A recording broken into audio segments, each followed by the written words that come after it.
የኢትዮጵያ አዲስ ኪዳን ካህናት ቤተክርስቲያን አባላት እንደዚሁም ደግሞ ወዳጆች የማርሲል ቴሌቪዥን ተመልካቾች የመልካም ወጣት ቤተሰቦች እንኳን ለ10ኛ ዓመት ክብረ በዓላችን በሰላም አደረሳችሁ። እነሆ ቤተክርስቲያናችን ከተመሰረተች ዘንድሮ 10ኛ ዓመቷን ይዛለች። በጌታ ጸጋና ምሕረት ባለፉት ዓመታቶች በድንቅና በታምራት ታጅቦ የቤተክርስቲያናችን ጉዞ እዚህ ደርሷል።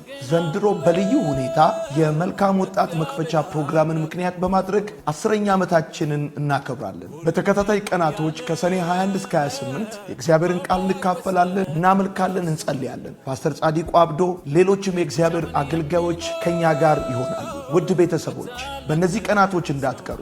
ላለፉት 10 ዓመታት ለኔና ለአገልግሎቴ እንደዚሁም ለቤተ ክርስቲያናችን ስትጸልዩ የነበራችሁ በገንዘባችሁ በጉልበታችሁ በእነዚህ ውጣውረድ በሞላባቸው ዓመታቶች ውስጥ ከኛ ጋር ለነበራችሁ ሁላችሁ መልእክቴ ደርሳችሁ እንዳትቀሩ። እግዚአብሔርን ከፍ እናደርጋለን። የቆምንበት ዓለት ብለን ጌታን እናመሰግናለን። እግዚአብሔር ብዙ ድንቅና ታምራቶች አድርጎልናል። ብዙ ሺዎች ወደ እግዚአብሔር መንግሥት ተጨምረዋል። እግዚአብሔር አምላክ በቃሉ በኩል ብዙዎችን አጽናንቷል፣ አበርትቷል። ዛሬ ብዙዎች አገልጋይ ሆነዋል።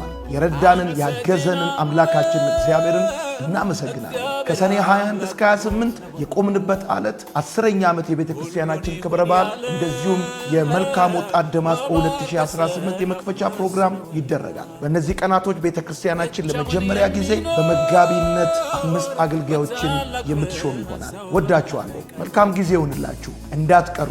ረድቶናል፣ ይረዳናል። የቆምንበት ዓለት ዛሬም ጽኑ ነው። እስከ ለዘላለምም ደግሞ እንቆምበታለን።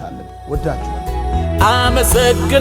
አመሰግናለሁ እግዚአብሔር አምላክ ንጉሥ ነውና።